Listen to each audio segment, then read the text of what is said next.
ongoing thing.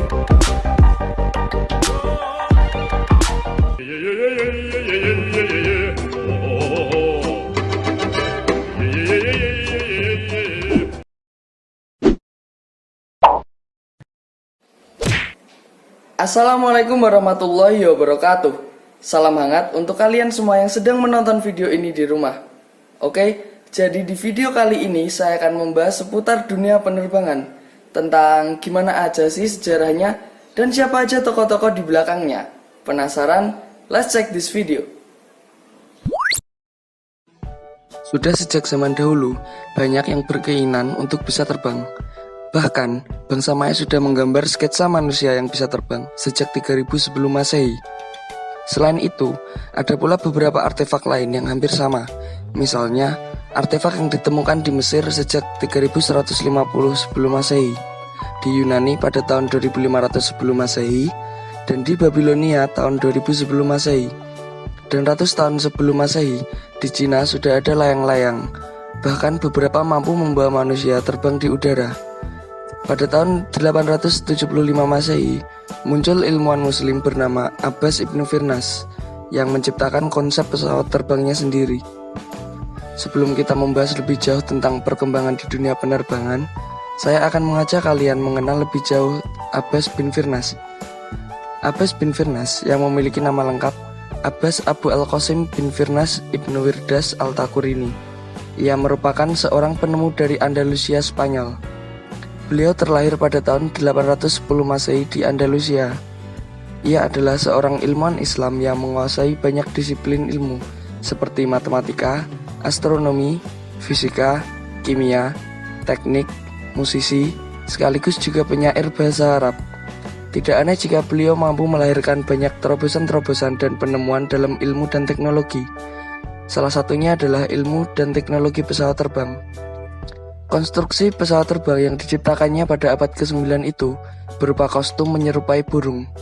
Gambar sketsa pesawat terbang yang diciptakan Ibnu Firnas pada tahun 852 Masehi itu tercipta karena terinspirasi oleh burung yang bisa terbang dengan dua sayapnya. Ketika Abbas Ibnu Firnas melakukan eksperimen alat terbangnya tersebut, untuk pertama kalinya ia mencoba terbang dari menara Masjid Mezquita di Cordoba menggunakan sayap yang terbuat dari kain yang diikat dengan kayu dan dipasangkan ke badannya. Hasilnya cukup memuaskan. Sayap buatannya mampu membuatnya terbang walau hanya beberapa menit di udara. Ia pun jatuh dengan keadaan selamat walau harus menderita beberapa luka saat pendaratannya. Tidak berhenti sampai di sana, Ibnu Firnas terus mengembangkan temuannya ke dalam bentuk yang lebih modern lagi dengan memakai mesin. Pada tahun 875 Masehi, saat usianya menginjak 65 tahun, ia merancang dan membuat sebuah mesin terbang yang mampu membawa manusia terbang di udara. Abbas bin Firnas meninggal dunia sekitar 12 tahun setelah ia melakukan uji coba terbang keduanya, yaitu sekitar tahun 264 Hijriah atau 887 Masehi. Cedera punggung yang menimpanya saat melakukan uji coba penerbangan terakhirnya itu sangat mempengaruhi kondisi kesehatannya yang semakin memburuk. Dialah manusia pertama yang meninggal akibat percobaan menerbangkan kapal terbang sepanjang sejarah manusia, sehingga namanya pun diabadikan sebagai lambang keberanian dan dedikasi seorang ilmuwan dalam melakukan eksperimen. Ibnu Firnas telah menunjukkan pada dunia bahwa manusia bisa terbang seperti burung. Nah, seperti itulah sedikit biografi tentang tokoh Abbas ibnu Firnas. For your information nih, Bapak Abbas ibnu Firnas ini ternyata mengambil ide pesawat terbangnya dari seekor burung. Bapak Abbas ini juga ingin membuka tabir rahasia ciptaan Allah Subhanahu wa Ta'ala yang disebutkan dalam surat Al-Mulk ayat 19 yang berbunyi, A'udzu billahi minasyaitonir rajim. Bismillahirrahmanirrahim. Awalam yarau ila tayri fawqahum saffati wa yaqbid. Ma yumsikuhunna illar rahman. Innahu bikulli syai'im basir. Artinya, dan apakah mereka tidak memperhatikan burung-burung yang mengembangkan dan mengatupkan sayapnya di atas mereka? Tidak ada yang menahannya di udara selain yang Maha Pemurah. Sesungguhnya Dia Maha melihat segala sesuatu. Quran Surat Al-Mulk ayat 19. Oke, sekarang saya akan membahas mengenai sejarah perkembangan di dunia penerbangan. Dunia penerbangan pada masa kini tidak terlepas dari pengaruh sejarah dunia penerbangan pada zaman dahulu. Sejarah dunia penerbangan kita mulai pada ratus tahun sebelum Masehi. Di Cina, layang-layang sudah ada dan bahkan bisa membawa manusia ke udara. Selanjutnya, pada tahun 875 Masehi, Abbas bin Firnas menciptakan konsep pesawat terbangnya dan melakukan percobaan di Menara Cordoba dan berhasil terbang walaupun hanya beberapa menit.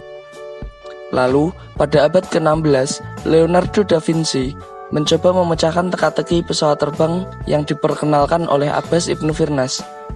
Pada tahun 1638, Hezarfen Ahmed Chalebi diilhami dengan rancangan da Vinci. Ia mengoreksi beberapa bagian dan sistem keseimbangannya. Hezarfen menemukan formula yang pas untuk sayap pesawatnya. Tahun 1875, Thomas Moy menciptakan tandem sayap monoplane yang diberi nama Aerial Streamer. Tahun 1883, John J. Montgomery membangun beberapa glider sukses. Tahun 1895, Otto Lilienthal berhasil menerbangkan gliders. Selanjutnya, tokoh yang paling dikenal yaitu Wright bersaudara merancang dan mengembangkan gliders hingga akhirnya pada tahun 1903 berhasil meluncurkan gliders bertenaga mesin. Sejak keberhasilan Wright bersaudara menerbangkan glider bermesin, banyak tokoh-tokoh yang muncul dengan idenya untuk pengembangan pesawat. Desain pesawat terbang pun maju pesat hingga sekarang, dan bahkan akan ada terus perkembangan dan kemajuan di masa mendatang. Sekian pembahasan dari saya. Like videonya jika kalian suka, dislike jika kalian gak suka, dan kita ketemu lagi di video selanjutnya. Wassalamualaikum warahmatullahi wabarakatuh.